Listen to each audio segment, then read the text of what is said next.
Okay, we're back talking about SOP. And SOP, I hope you took a PP before this video got started, because I'm probably going to be with you for the next 15 to 20 minutes, maybe 25 minutes, maybe 30 minutes, who knows. But we're going to continue on this discussion with SOP. So what I want to show you are just really some scans on what a laboratory company would see when they follow some steps and some guidelines on how to generate a proper SOP for a laboratory worker. And there's a couple of things that I've highlighted already on the screen, and I just really want to take some time to verbatim just kind of read some of this stuff to you, just so I think it will hit that message home a little bit more and realize why we're talking about some of the things that we're talking about right now. So a company would be provided this document, this guideline from whatever regulatory agency. This one actually comes from the EPA, and the EPA is going to tell a company, listen, if you're going to write an SOP, this is what we would suggest you do. This is what we would like to see in the SOPs that we think are valid and that we think are important. So it says the organization should have a procedure in place for determining what procedures or processes need to be documented. So they're letting that company make their decision on what they want to do and provide an SOP in whatever they think is relevant. If they don't think a certain thing is relevant, then don't do one. That's up to the company, but they have to prove that quality is in place in the end. As long as they can do that, they're great. Those SOPs should then be written by individuals that have the knowledge within the procedure, that's done the procedure, that understands kind of the lingo and the tricks of the trade. So it can't just be done from someone that's freshly hired, that's only been working for the company for, 1 or 2 months, and that's about it. So we want someone trained to actually write the SOP, and preferably they need to do the SOP as they write it. That's going to be one of the things. So they should be subject matter experts. They should know going into this a bigger overview of, yeah, I've got this. I know exactly what's going to go on. And then after they write the SOP, they should test that SOP as it's written. So the SOP should be written with sufficient detail. You're going to see that highlighted. But sufficient just means not overly done, right? We're going to give you details, but we're only going to give you what you actually need in order to do the job the proper way. Again, the idea of the SOP is limit the fat, get rid of the complicated terminology, no paragraphs, no term papers. By all means, maybe not 60 pages of a procedure, right? If we can whittle this down to something short and sweet, then everyone appreciates it and they enjoy it, okay? So that someone with limited experience or with knowledge of the procedure can actually do it. And not only do it, but do it and reproduce the procedure when they are unsupervised. So this is an idea of we're going to distill it all the way down as much as we can, and we're going to talk to you like we're stupid. I mean, that's kind of what we do for SOPs. So, I mean, if it says press tare on the balance, that's why we're doing that, because we want to make sure that if a person comes in with limited experience, they do not forget to push the tare button on the balance to make it read 0.00. It says the experience requirement for performing an activity should be noted. And that's often very kind of done within the SOP itself or within a document that the company will kind of manage and oversee. But an experience requirement does need to play a role in the SOP, which means that what happens here is that companies typically start you off with maybe 1 or 2 SOPs, and they let you do that until you get really comfortable with that. And then when that SOP opens up, then you've got enough training to maybe do some other related SOPs that are kind of similar to that, but maybe broaden that out a little bit more. So that way you're not doing the same job over and over and over all the time. And then after those SOPs are kind of done and you prove that you can do them really well and your laboratory data looks really good, then that's going to branch out and it's going to open even more SOPs. So slowly you're going to get training on more and more things within a company. It's not going to happen all at once. They're not going to turn you loose with the entire manual all at one time. There is a process to this, and that process can be sped up or that process can be slowed down depending on your performance. But very often it's due to these experience requirements that a company will have to actually put in place on paper before any training with any person kind of begins or gets started. All right. Next up, I want to talk about the frequency of the revisions. SOPs are not permanent. They do get reviewed and they do get updated. So SOPs should be updated and they should be reapproved. And that means that you're going to have someone on board, and that person is going to be responsible to review these SOPs at all times. And they're going to have to make sure that you can, still do the job. It's still quality. Nothing really major has changed. But if a new process has came around and the lab is capable of that process, then the SOP has to be modified to represent that change or to accept that change. And someone has to be identified within the company that will sign off on these changes whenever they're needed. Now, these dates and revision numbers have to be kept track of. That also means that there's going to be a history that's associated with all of the SOPs within the company. What that means is that when a SOP is written, great, give it to your lab workers, let them follow it. Da, da, da, da, da, da. We're all happy, we're all great. And then 2 years later, a revision could be made. And that revision could be like, I don't like the way the sentence is phrased. I think that we need to reword this sentence, and we need to go in and we need to break this up maybe in 2 steps or 3 steps. And they're like, oh yeah, that makes sense. I think so. Yeah, give me something to do. So then they sign off on it and they create a revision number. And then the old SOP gets pulled out and the new SOP gets pushed out to the laboratory workers. And there's a little bitty note, and that note says, hey everybody, take a look at step number 3. We have changed it to read the following. And that way everybody is on board and they know what these changes are and they know what has taken place. So with that though, that older version of the SOP has to be stored internally, and it has to have a historical recording so that way auditors can go back and take a look at what all of these were at one point in time. So change dates are important. Revision numbers are important, right? So again, every 1 to 2 years is the typical review date.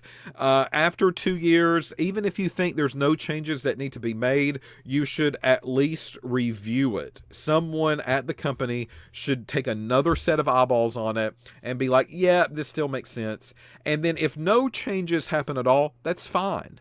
But you're going to have a thing at the very bottom of this SOP, and it will say review by, and then we're going to sign off on it. Da, da, da. And then there's going to be a date, and that date, you're going to date it. So that way a auditor knows that a set of eyeballs have been on the procedure in the past 2 years or the past year, and they've made the decision not to change anything at all. And if you make the decision not to change anything at all, there's no revision that has to be made, right? There's no new addition that gets pushed out. But there's at least a signature and a date that says when it was reviewed, right? So for instance, you could have an SOP that was created and last revised. That is the term that we use here. So let's say that it was revised on March the 2nd, 1999. Perfect. Great. Every 1 or every 2 years, someone should be going into that method and they should be looking at that SOP and they should be making sure the SOP still sounds correct and that it's still appropriate. So what would happen is that it would say reviewed as well. So revised, the last revision date, sign off on it and date it, right? The reviewed would be, 1/26/2025, right? So we have recently reviewed it. This is a SOP that was created and last changed in 1999, but we have been reviewing it every 1 to 2 years after that. We still don't see a change. We still don't see a modification. It still looks good to me. Someone's eyes have been on it. So we're going to have a reviewed by date. And that reviewed by date is going to be signed off on and it's going to be dated. And we're going to keep track of all of these things that go on with the SOP because the archival process, so these have to be archived, that is going to be something that an auditor will want to look at to make sure that quality is still in place with the laboratory and within the laboratory data. Okay. Something else that they will often tell you are that checklists are going to be important, and checklists can easily be used. It is a great way to sum up the steps of the SOP. However, it does not replace an SOP. So that means I cannot give you a checkbox and be like, check, check, check, check, check. If all of these things are checked, that's your SOP. Good job, everybody. No, that's not how this works. That's not how this works. All right. You can make a checklist, and you can provide workers a checklist, and you can have them check off the checklist, but that does not replace or substitute for a SOP. So those steps have to still be written. Those steps have to clearly be described. All of the things that are that need to go into an SOP need to be present. They need to be provided electronically. They need to be provided in person, on paper, but checklists can accompany that. And checklists can be used as a additional, that's what this is. It is an additional way that we can help determine if a laboratory worker is following the SOP or not. So this is a supplement in addition to. It does not replace the SOP at all. Okay. Next up is the document tracking and the archival process. As we said just a few minutes ago, the SOPs do have to, we have to keep track of those. We have to make sure we know who made the changes, why they made the changes, what did get changed. All of that's got to be documented. All of that has to be recorded. This is up to the organization. So they're going to have to make a decision on what they want to do in order to make what we call a master list of all of the SOPs. So there's going to be someone involved in the company, typically quality assurance, and quality assurance is going to house all of the SOPs that the entire company does. Everything from custodial staff to laboratory workers and every person in between, right? So their job is to control the SOPs. Their job is to document the SOPs. Their job is to put these in folders. Their job is to organize them. Their job is to document every change that takes place throughout the number of years. Their job is to review them, make sure dates are on them, make sure signatures are on them.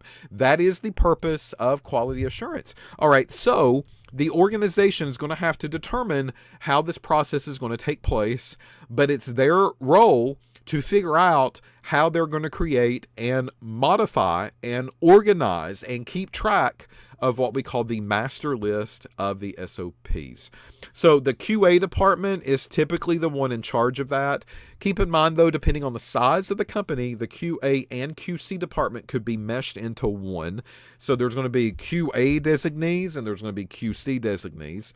So their job is to maintain a listing of all of the SOPs and their revisions. So that way, at a moment's notice, if an auditor or someone else wants to look at what the method was back in 1984 on this particular date, let me see the method steps that these people were doing, then they can go back and they can pull out 1984 SOP, and here's the approved SOP that people were following at that particular moment in time. That's what this is all about. It seems like a lot of red tape. It seems like a lot of government kind of regulations and people being nosy. But folks, here's the true story. All of this is great. All of this sounds like the company's got my back. The company's watching out for me. The company's going to make my life a little bit easier. No, what goes on is that the companies are doing this because they have to. This is a requirement of what we call 21 CFR Part 58. Now we're talking a little bit about regulations, okay? So the CFR is going to stand for the Code of Federal Regulations. That's what this is. So the Code of Federal Regulations, or the CFR, is I want you to think of a big encyclopedia of regulations. And this encyclopedia is everything that the government's going to put their fingers into. Okay? Everything from regulating the president all the way down to a can of green beans is going to be located in the CFR, believe it or not. Okay? So the Code of Federal Regulations is going to come into play, and the Code of Federal Regulations, there's going to be certain areas that are applicable to us. Code of Federal Regulations, again, regulates everything that the government can regulate. And 21, that is the area that's going to be for what we call non-clinical labs. So non-clinical labs are going to be laboratories like our graduates are going to be working in most of the time. But if you are working in a hospital lab, or if you're working in a clinical lab, if you're working at a doctor's office and you're helping them process blood samples or urine samples or whatever the case is, those are clinical labs, and clinical labs fall under a different category, under a different title. And for us, Title 21 is the non-clinical laboratory area. And for the most part, this is for FDA. And FDA is Food and Drug. So anything drug-related, regulation-wise, falls under Title 21. And anything food regulation-wise falls under Title 21. So if I'm in one of these areas of a laboratory, this is probably something that I'm going to have to go to. And this is like verbatim. These are the things that a company has to enforce. These are the things that a company has to do. These are what an SOP is. This is what a method is. This is a data sheet. This is what needs to go on in order for them to be quality companies producing quality data. So under that title, Title 21, Code of Federal Regulations, Part 58 is going to be something that we're going to highlight right now, right? And Part 58 titles Good Lab Practices for Non-Clinical Laboratories. And in this section, it's going to say a company has to hire and ding, ding, ding, ding, provide training to employees. So, no matter your background, no matter your educational background or your previous work history, when you get employed by a laboratory company in the non-clinical environment, you are going to go through a couple of weeks at least of what they call training. And they are training to make sure that you understand the basics of lab work before you get in and actually do it on your own. So providing training is a federal regulation that these companies have to go through, and they have to document it. And they have to make sure that they show you how they gave you training and the government how they gave you training. And it's got to stick with your personnel file the entire time that you work for that company. So the worker has to show that they're capable of replicating the SOP. So they're going to go in, they're going to give you training, and they're going to let you do the test. And this is going to be on what we would call like no contract samples or made up samples. These are quality control samples that the lab has made. So you're not doing this for any person, any client. It's just training mechanisms. That's all that they're doing. And they are attaching your lab data. They're attaching your instrumentation reports. They're attaching anything that they can to make sure that you can replicate this particular SOP before they turn you loose in the lab and actually let you run with it and do whatever you want to do with it. So again, if I was hired by one of these big pharma companies that maybe be in Wilmington or somewhere local nearby, I'm going to have to go through this training because it's a federal regulation, not a company regulation. Not only that, but those training records have to be kept on file with your resume and your job history. So this is one of those things where it stays with you. It is proof in the pudding that they did what they were supposed to do. And that training and the data and the reports that come from it will always be part of your history as you work with the company until the day that you leave, right? And these are constantly going to get updated because probably you're going to be there for a little bit. And the reason that they're constantly updated is because there's always new SOPs that the company is going to introduce you to. So they're going to bring you in and they're going to give you training on another SOP, and then you're going to go through that motion, making sure that everything looks good before they release you back into the main lab and before you begin to do that SOP for real, in real life, for a real client, for the company so they can make some money. If you go to the website that's titled eCFR, I'm just going to tell you, go to Google or some kind of search engine and type in eCFR. Typically, it's going to be followed with .gov. But if you just type in eCFR in a search engine, you're going to see the electronic version of the Code of Federal Regulations. This is free. Free. What does free mean? There's nothing that's really free, folks. Someone has always paid for something that is classified as free. So who paid for it? Well, you did. Thank you very much. I did. Thank me very much. Any taxpayer is paying for the Code of Federal Regulations. It's part of your tax money, right? That's government. That's DC for you. So you will have access freely whenever you want. Just go into a search engine, type in eCFR, and you can go into the Code of Federal Regulations, and you can look at any regulation that you want to. No one's going to charge you a penny. It's all upfront public knowledge. Here you go. This is what's going to go on. So I would encourage you to go to this website, and I would encourage you to type this in and go through the motions of finding Title 21 at least. All right. So when you go to CFR, you're going to go to Title 21, because in that search engine, it's going to say, what title are you after? And it will give you the title, and it will give you the area that that title is applicable to. So, for instance, if you want to know regulations on the president, that's a title, it will be named. If you want to know regulations on something else, that's a title, it's given a name. So that way you know what these titles represent. Title 21, right beside of that, will probably say food and drugs. So anything food and drug related, notice environmental is not part of this, but anything food and drug related is Title 21. And, you know, honestly, a lot of laboratories in the United States are food and drug related, okay?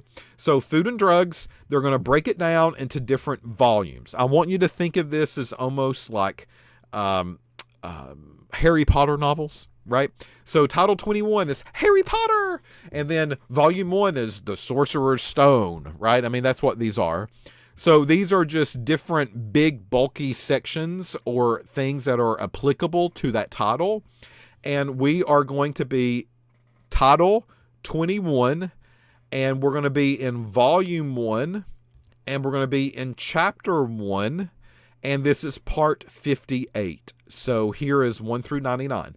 So when I click this link, you're going to see all of this, actually, all the way down from Part 1 to Part 1299. All of these areas are dedicated to the Food and Drug Administration. Some of these areas might be blank. Some of these areas might be placeholders, but these areas are dedicated everything to the FDA and the Department of Health and Human Services. If I go out of Title 1299 and I go into Title 1300, 1300 is now drug related, but it's drug enforcement and the Department of Justice. And then if I get into Title 1400 and I go in and I start taking a look at this, or Title 21, and then this is section. I keep using titles, but I'm sections. Section 1400. It's the Office of National Drug and Control Policy.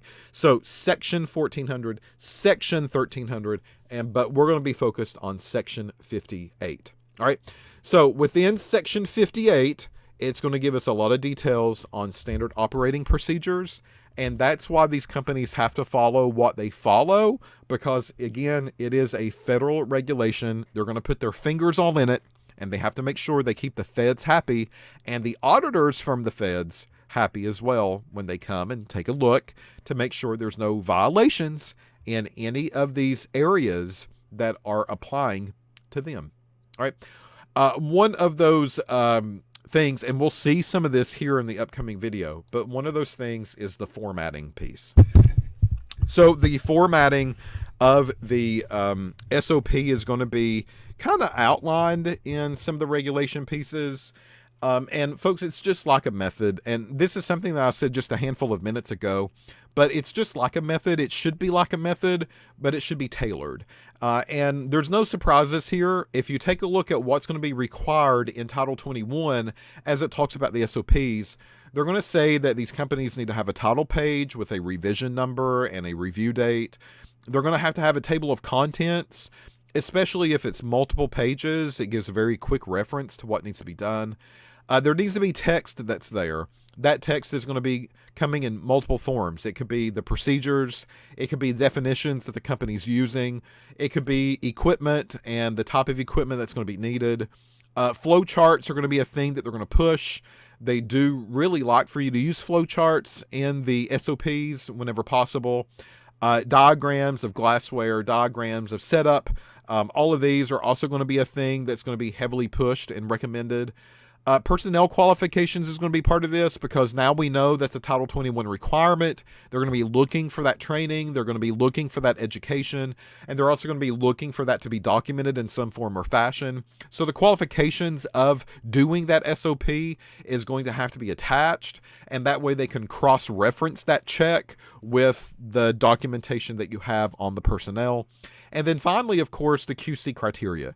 So the SOP is going to have to kind of outline what the QC department is going to be looking for as far as quality goes. So what kind of approves the data or what rejects the data. That should be known to a lab worker, right? I mean, you are processing the samples, you're making these quality standards sometimes, you're seeing the data that comes out. So what is going to be classified as pass and what's going to be classified as fail? So that is a lab worker's knowledge too, at least they should know that. And then the QC is just going to review that data to make sure that that did pass or that did fail. But those outlines and that criteria, that window of acceptance needs to be stated. Otherwise, you're going to have laboratory workers that are going to work blinded. They're not going to know what to look out for. They're going to be submitting all of this lab data to a QC department and swamp them with data and reports when maybe half of that is going to be rejected and sent back to the laboratory workers because quality is not there for the batch to actually pass. So in the next video, I'm going to break apart 21 CFR Part 58, Title 21. We're going to look at certain areas, not everything, of course. We're going to look at some of the highlights that are here. And I think that by looking at some of these federal regulations, you'll understand why we're talking about the SOP and the method the way that we are, because it is an important piece of how the laboratory works. And a lot of people take it for granted. And a lot of people assume that it's the company that's making these policies and that's doing these things. And actually it's not. It is the federal government that is looking at these companies to make sure they are doing certain tasks. And these are certain of those tasks that they have to make sure it's getting followed, getting implemented, and keeping documented right over the course of many, many years. So this is where we're going to pick up in the next video. I think we got maybe one video left, so a handful of minutes. And then after that, we can finish up this idea of an SOP, and then we're finished up with the modules. So this whole concept of method and SOP, almost finished, right? Until we actually go do our first method, or AKA SOP.